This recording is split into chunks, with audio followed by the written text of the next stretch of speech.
প্রথম ধাপে ৩৭,৫৬৪ নারী পাচ্ছেন ফ্যামিলি কার্ড। ঢাকা বিশ্ববিদ্যালয়ের ঘটনা মব নয়, পরিকল্পিত ক্রাইম বললেন স্বরাষ্ট্রমন্ত্রী। তেলের প্রধান ডিপোগুলোতে সেনাবাহিনী মোতায়েনের নির্দেশ। ইমামের উপর হামলার প্রতিবাদে রূপদিয়া বাজারে মানববন্ধন।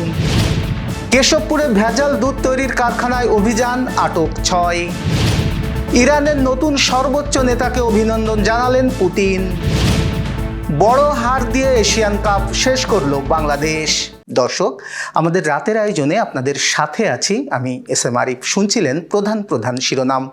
এছাড়াও রয়েছে দক্ষিণ পশ্চিমাঞ্চলের রাজনৈতিক, সামাজিক, অর্থনৈতিক ক্ষেত্রের বিভিন্ন গুরুত্বপূর্ণ খবর। বিস্তারিততে যাওয়ার আগে আপডেট খবর পেতে গ্রামের কাগজের ইউটিউব চ্যানেল সাবস্ক্রাইব এবং ফেসবুক পেজ ফলো করে রাখুন। পাইলট প্রকল্পের আওতায় দেশের ১৩টি জেলায় ১৩টি সিটি কর্পোরেশন এবং ইউনিয়নের ১৫টি ওয়ার্ডে ফ্যামিলি কার্ড কর্মসূচি চালু করছে সরকার। কর্মসূচির প্রথম ধাপে দেশের বিভিন্ন এলাকার মোট ৩৭,৫৬৪টি নারী প্রধান পরিবারে দেওয়া হবে। সোমবার সচিবালয়ে আয়োজিত এক সংবাদ সম্মেলনে এই তথ্য জানান সমাজ কল্যাণমন্ত্রী আবু জাফর মোহাম্মদ জাহিদ হোসেন। তিনি বলেন, মঙ্গলবার সকাল ১০টায় রাজধানীর বনানীর টিএনটি খেলার মাঠে কড়াইল বস্তি সংলগ্ন এই কর্মসূচির আনুষ্ঠানিক উদ্বোধন করবেন প্রধানমন্ত্রী তারেক রহমান। মোহাম্মদ জাহিদ হোসেন বলেন, নারীর ক্ষমতায়ন এবং সামাজিক ন্যায় প্রতিষ্ঠার লক্ষ্যে উদ্যোগ নেওয়া হয়েছে।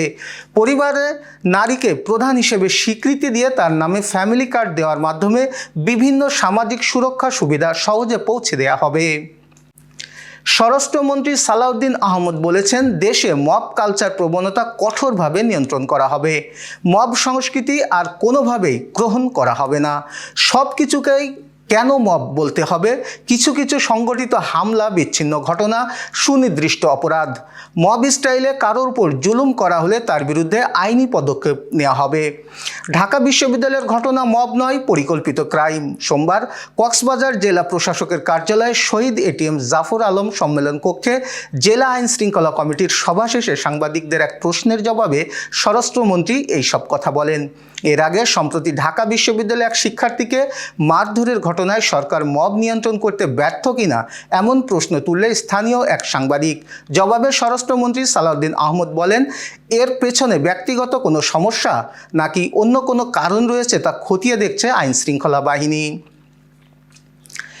জ্বালানি তেল সরবরাহ ঘিরে উদ্ভূত পরিস্থিতিতে দেশের প্রধান তেল ডিপোগুলোর নিরাপত্তা জোরদার করতে সেনাবাহিনী মোতায়েনের নির্দেশ দেওয়া হয়েছে।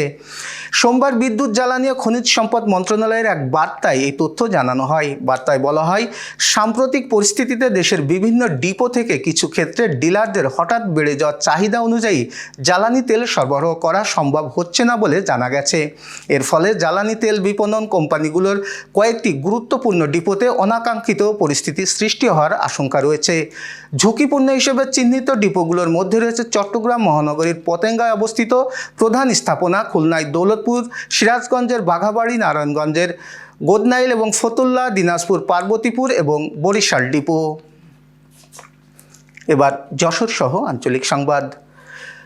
যশোরে ২৫ মার্চ গণহত্যা দিবস এবং ২৬ মার্চ মহান স্বাধীনতা ও জাতীয় দিবস উদযাপন উপলক্ষে প্রস্তুতিমূলক সভা অনুষ্ঠিত হয়েছে। সোমবার যশোর কালেক্টরেট সভাকক্ষে আয়োজিত এই সভায় সভাপতিত্ব করেন জেলা প্রশাসক মোহাম্মদ আশিক হাসান। সভায় দিবস দুটি যথাযথ মর্যাদায় পালনের লক্ষ্যে বিভিন্ন কর্মসূচি নিয়ে আলোচনা করা হয়। এ সময় সরকারি বিভিন্ন দপ্তরের কর্মকর্তা, আইন শৃঙ্খলা বাহিনীর প্রতিনিধি সহ সংশ্লিষ্টরা উপস্থিত ছিলেন। সভায় জাতীয় দিবসগুলো সফলভাবে পালনে সংশ্লিষ্ট সবার সার্বিক সহযোগিতা কামনা করা হয়।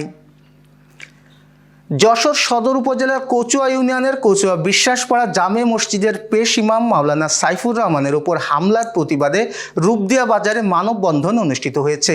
আমাদের প্রতিনিধি রবিউল খান জানান, সোমবার বিকেল ৩টায় কচুয়া ও নরেন্দ্রপুর ইউনিয়নের বিভিন্ন মসজিদের ইমাম, মুসল্লি ও স্থানীয় এলাকাবাসীর উদ্যোগে এই মানববন্ধন অনুষ্ঠিত হয়। এতে কয়েক শতাধিক ইমাম, মুসল্লি ও সাধারণ মানুষ অংশ নেন।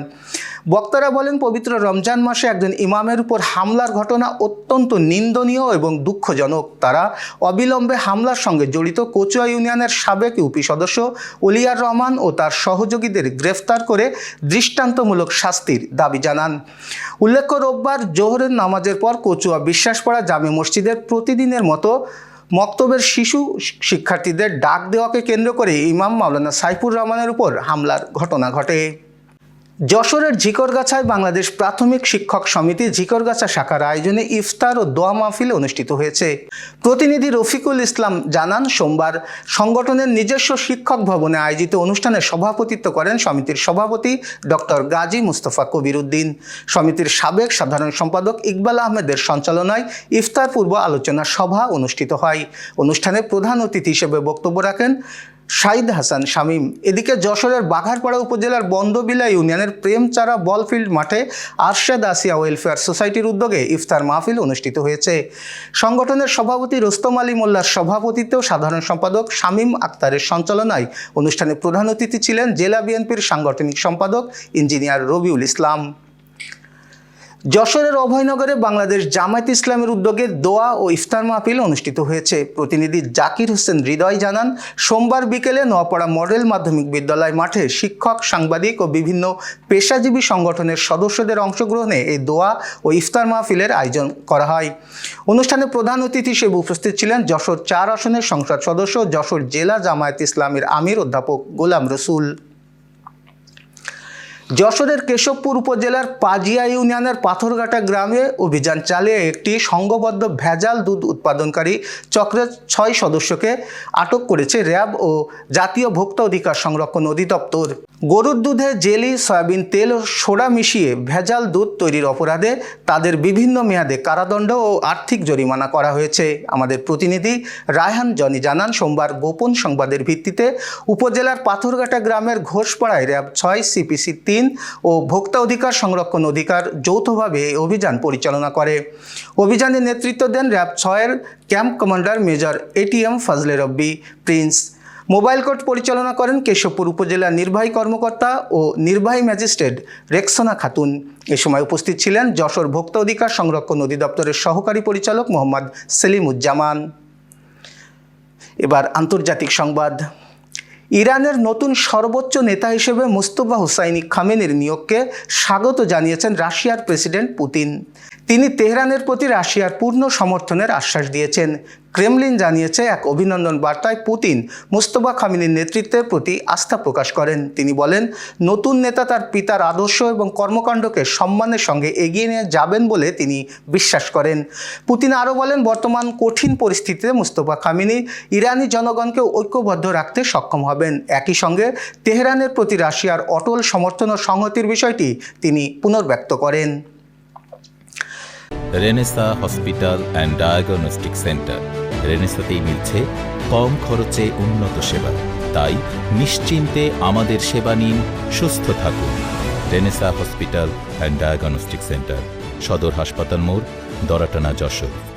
দর্শক, শেষ করব খেলার সংবাদ দিয়ে। বড় হার দিয়ে এএফসি এশিয়ান কাপ শেষ করেছে বাংলাদেশ নারী ফুটবল দল। চীন ও উত্তর কোরিয়ার পর গ্রুপ পর্বের শেষ ম্যাচে উজবেকিস্তানের কাছেও 4-0 গোলের ব্যবধানে হেরেছে লাল সবুজের প্রতিনিধিরা। সোমবার পার্থের রেক্ট্যাঙ্গুলার স্টেডিয়ামে ম্যাচের 10 মিনিটে দিওরাখভ খাবিউল্লায়েভের গোলে এগিয়ে যায় উজবেকিস্তান। এরপর দ্বিতীয়ার্ধে 62 এবং 66 মিনিটে জোড়া গোল করেন দিলদেরো নেজনোভা এবং 88 মিনিটে আরেকটি গোল করেন নীলুফার কুদ্রাতোভা। বাংলাদেশে কয়েকটি আক্রমণ করলেও গোলের দেখা পায়নি, ফলে 4-0 গোলের বড় হার দিয়ে টুর্নামেন্ট শেষ করে আফাইদা ঋতুপর্ণারা। এই ছিল আজকের রাতের আয়োজন। এরপর সকালের খবর দেখার আমন্ত্রণ জানাচ্ছি। পবিত্র রমজানে ইফতার থেকে সাহরি পর্যন্ত পর্যাপ্ত পানি পান করুন, বিদ্যুৎ ব্যবহারে সাশ্রয়ী হন এবং সেই সাথে সচেতন হন পানির অপচয় রোধে এবং মশাবাহিত রোগ সম্পর্কে। শুভ বিদায়।